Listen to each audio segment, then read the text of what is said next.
All right, guys, welcome back to Wolfpack TCG. We have another second place win at the GamesKastle Store Regional or Store Championship. Is that correct? That one was up in Austin. So how'd you do? So I went 3-1. It's a little funny. The first match that I played was a mirror match for Merlin. So it was OG Merlin.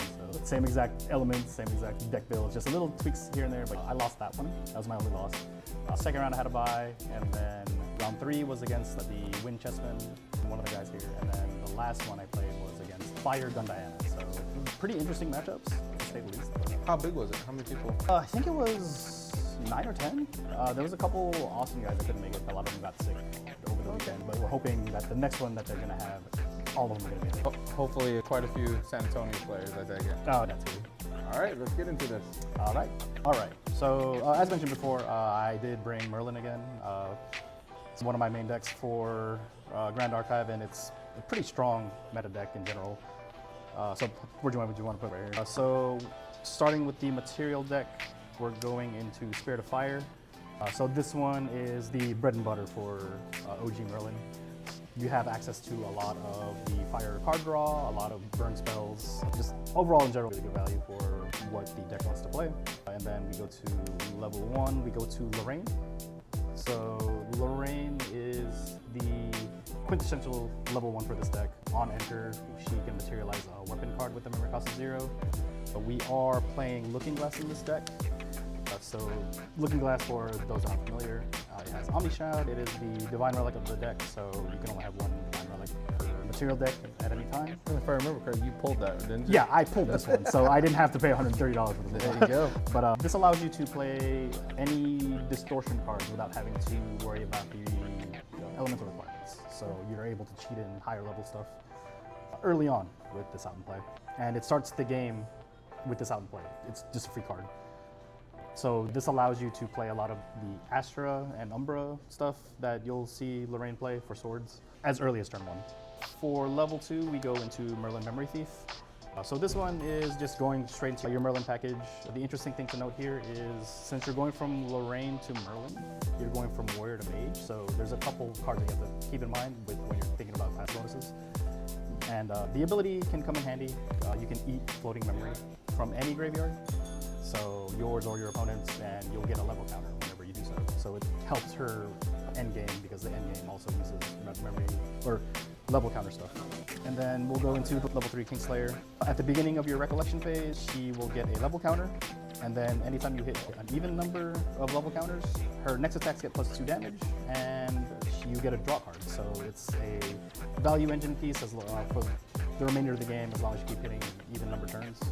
And just overall really good for the level counters as well, because there's a couple cards in the deck that rely on level. They'll get stronger as the game progresses. Moving on to the actual other material deck, Regalia. So we have a couple of swords here that we cheat into play using the Looking Glass. The main one you'll get at level 0 is Inert Sword. Just overall a really strong sword for level 1 Lorraine.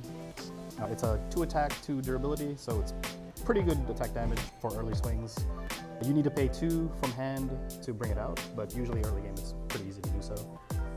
And then the other addition I did from my old one was I took out shadows in favor of Palbor Sword. So this is a UR from the latest set, Phantom Monarchs. This is also a distortion, which is why Lorraine is able to play it. And it is a 1 cost, 2 attack, 2 durability, as well as Inert Sword. And on enter, if you're level 1 or above, you can banish your opponent's entire graveyard for as long as the sword is out. So react to if your opponent's playing like Watermill or has a bunch of floating memory, you can play this and just like your next turn to kind of rid of it and just keep this thing alive as much as possible and have them deal with it. And then if in emergency, you can always swing with it. But usually you'll want to keep these 2 out in play for as long as possible. One of the other cards that we'll talk about when we get to the main deck. A couple of other swords that we'll have in here is Drawn Blade and Prismatic Edge. Blade is pretty self-explanatory. It is a 1 cost attack, 1 durability card. Just says on enter, class bonus, draw card. So it's just there if you just need something to do during your material phase. It'll just replace itself, yeah. And then Prismatic Edge is another one of the Crux, like Lorraine Merlin card. It is a 2 cost, 3 attack damage, 1 durability card. And on enter, you and your opponent both reveal your memories.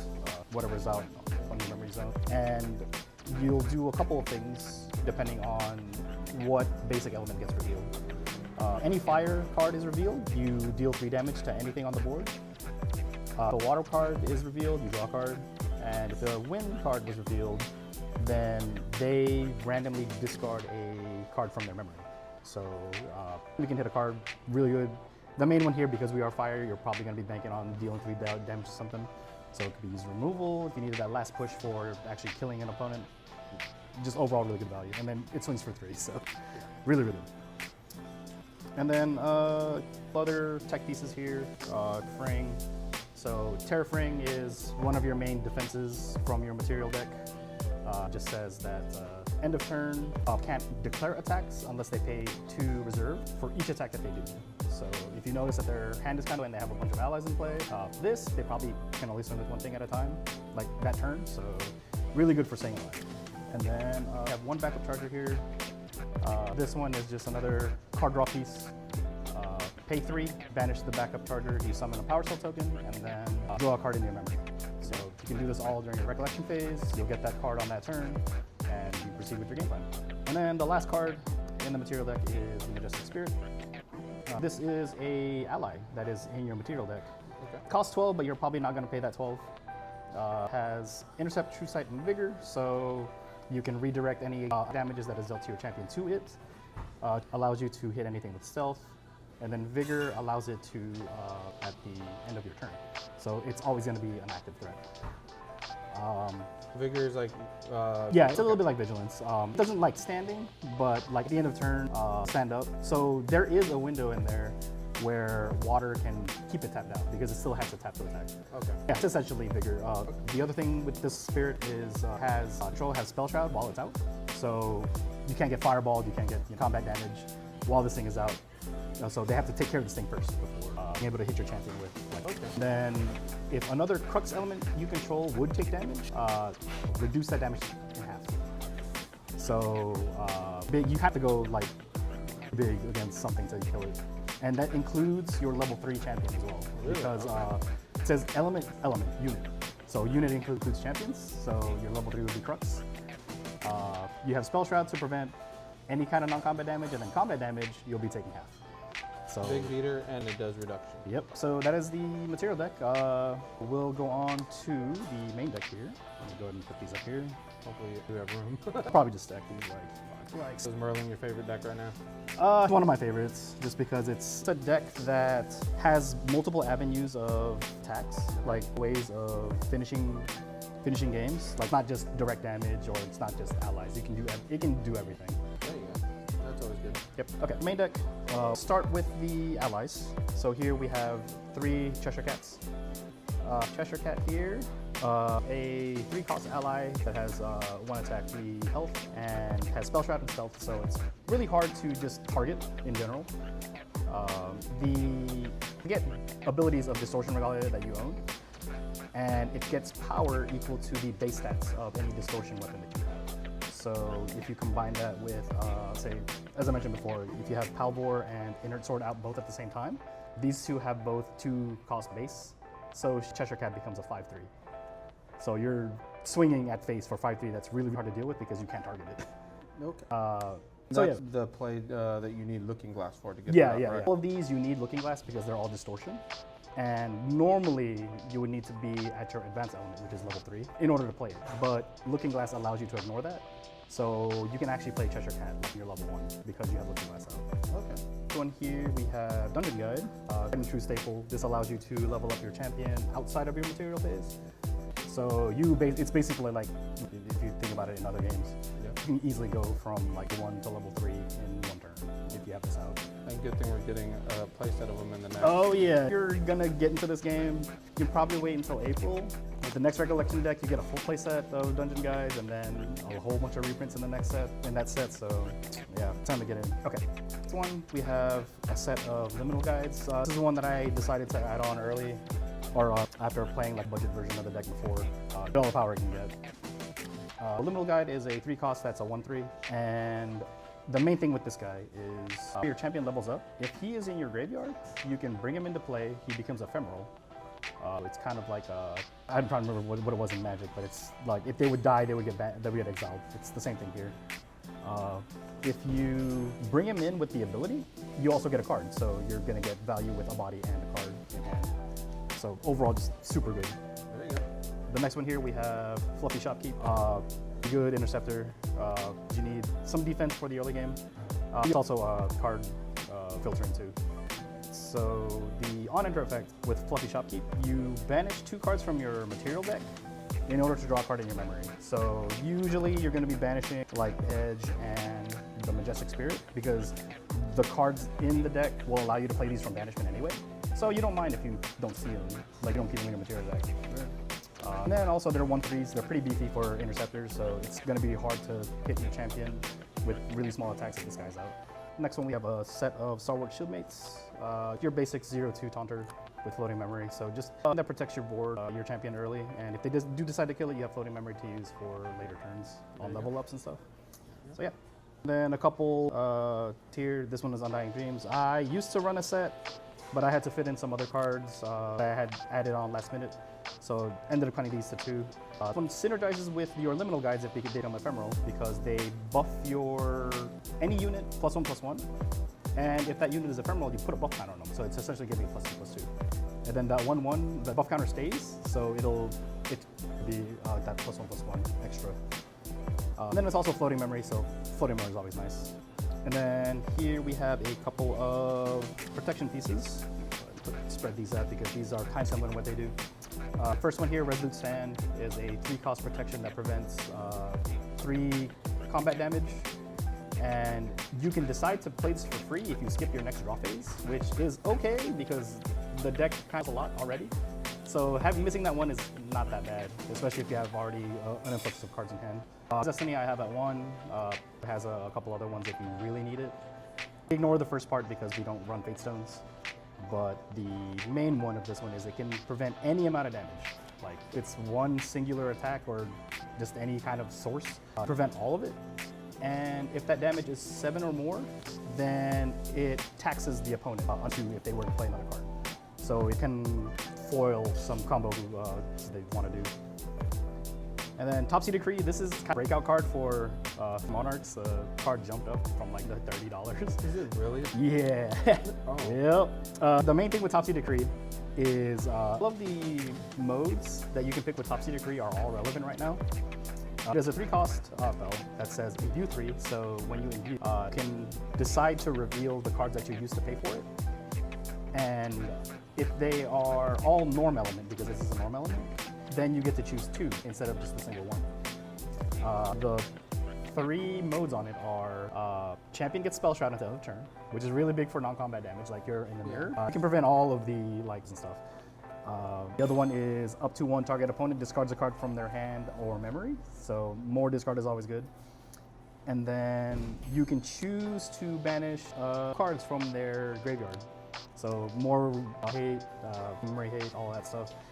So all of these modes will come up at some point for every deck because there's going to be a combination of things like that.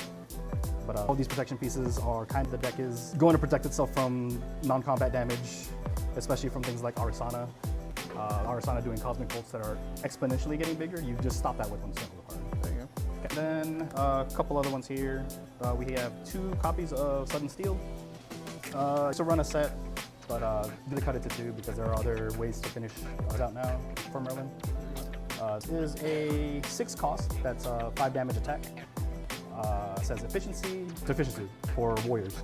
States that cost of the card is lowered by whatever level your character's champion is. Since Merlin can go past 3 because of the level counters, it's not uncommon to play this card for free. So you essentially get a free card, a free 5 damage swing. And if you combine that with your other weapons, it can get pretty big, all with the Merlin bonus. And then we have 1 copy of Turbocharge. This is mainly another card draw piece. You pop your backup charger, it creates a power cell token. You use this to sacrifice the power cell token and draw 2 cards. So basically just card draw. Yep. Okay. Then let's see. Moving on to fire, we are running a set of 3 of Hearts. So 3 of Hearts is a 3-cost, 2 damage, 3 health ally. It has cardistry 3, you draw a card, then discard a card. And it costs 1 less for every unique type. ally in play. So she counts herself, so it's essentially just 2. You can only play that ability once per game. So it's just a one-time draw, but a one-time draw can make the difference. Then you're running just 2 Flame Room Swordsmen. Also used to be a set, but cut it down to 2. It's just a basic floating memory. It's on a 2/2 body. Hey, simple. More floating memory is always good. Yeah. Then a couple of card draw pieces for fire. We have a set of Creative Shocks and 3 Cremation Rituals. These are going to be your main ways to draw. Creative Shock is a draw 2, discard 1. Okay. We are a mage. You get the class bonus whenever you discard a fire card. You deal 2 damage to something. Okay. It's always good whenever you hit that fire that you don't need. Like Shock and a Creative Shock, just pitch the other one. You're good. Ritual is one where you sack an ally as a part of the cost and you just draw 2 cards. Things like your Liminal Guide, if you hard casted a Liminal Guide, you can discard that Liminal Guide, put it in the graveyard, and then level up and then get the Liminal Guide effect. So you like that. This side. And then we have a couple of your non-combat damage spells here. We have a set of fireballs and a set of Flare to Iridescence. Fall is kind of the tried and true way of Merlin finishing out games. Class bonus of 2, or 2 less to play. Its original cost is 4, Merlin plays it for 2. And it is just such an efficient burn spell. It's not uncommon that you get to like 7, and then you're hitting people for 8 damage fireballs for 2 costs. Hey, it's something. Yep. And then the newest addition from PTR, or for PTM as well, is Flare to Iridescence. This is a fire card, Exalted, so you need to be level 3 in order to be able to play it. It says deal 4 damage to target unit. So it could be anything, 2 cost. And it has a couple ephemeral triggers. Don't worry about the Sheen one because that's the other Merlin. Yeah. This one is level 5, you can play it from your graveyard. So you get to use it twice. Yep. So this is essentially 8 more burn spells. And it's like damage per card, so I can't argue with that one. Okay, then last fire card here, Ash. 2 copies main board because there is a lot of deck cards that do kind of on some of the stuff that Merlin does.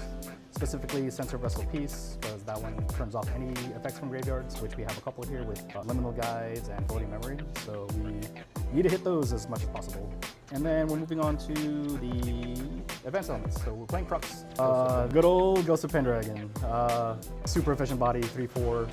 On enter, you put a Regalia that's out in play back into your material deck, and you draw 2 cards. Yeah, pretty simple card. Yeah, it's 2 cost. Like, I don't know why they made this 2, but okay. It's not uncommon to play like in 1 a turn because of how much cards you're drawing. Yeah. This one is Spirit Blade Ascension. Cost card that says that as an additional cost, you return a sword.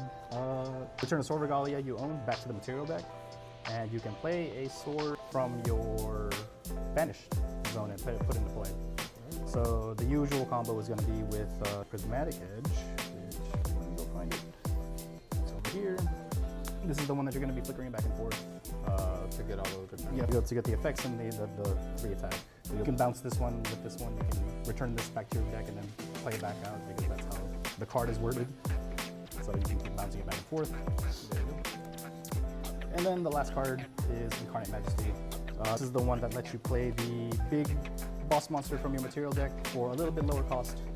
It has efficiency, so it'll cost less based on the level that your champion is at, which Merlin can get to like your 7. And then also, card allows you to also reduce cost by the amount of Sword Regalia. I believe it's each Regalia weapon that's out in banishment. So usually you'll have like a 2 in your banishment. It's whatever, 6 or 7, so it's only 8. So you're only basically paying 4, like your 4 for your boss monster for the Majestic Spirit. Okay, pretty big deck here. Yep. Any changes you would make for next time? I know the next door regional store championships will be here. Yes. Are you planning to take this, or are you gonna try and change it I up? might bring this. Another deck I might bring Tristan to, because that's the other deck I like playing. This one, a couple of changes because, as mentioned before, I did run into the Mirror up in Austin. And he had a couple of different cards that he was playing. Was one that was being played a lot there, where it's a more cost-efficient draw. Like you only get to draw 1, and it allows your opponent to draw 1. But usually, like, don't really matter too much because you want to get your engine going more than worrying about what they're doing. Yeah. That was another thing I think they played where they were able to for their fireballs. Yeah. So they were dealing higher damage fireballs than I was. So, would you think that there's a big play difference between us here in San Antonio versus the Austin group, or do you think they were pretty much running the Same stuff. Well, from the ones that I saw over there, were a Merlin and a Tristan, so that was pretty basic. Like, expected to see those two. Yeah. The way they were running things, it was a little different because I think their meta is a little different. I know I saw the Tristan player said that they had it was a time period where they were all playing suited, so they had a regalia in there that was mainly suited. It was for suited. Yeah, I think right now, since it's really early in the season, kind of checking in for whatever is very strong right now. So your usual Merlin, Tristan, Woja, Wing Diana, probably some CL2. So a lot of those, they kind of, a lot of the answers are kind of the same. Yeah, we'll tell what's going to shake out. But overall, I'm pretty happy with the list. Ratios here and there, probably. Changing up some floating memories because I might end up taking out Undying Dreams for something else. It's a little more efficient. But yeah, time will tell. Thank you for sharing with us. Hopefully we can get more deck profiles and we'll try to get some gameplay in the next one. All right, cool. All right, Wolfpack out. All right.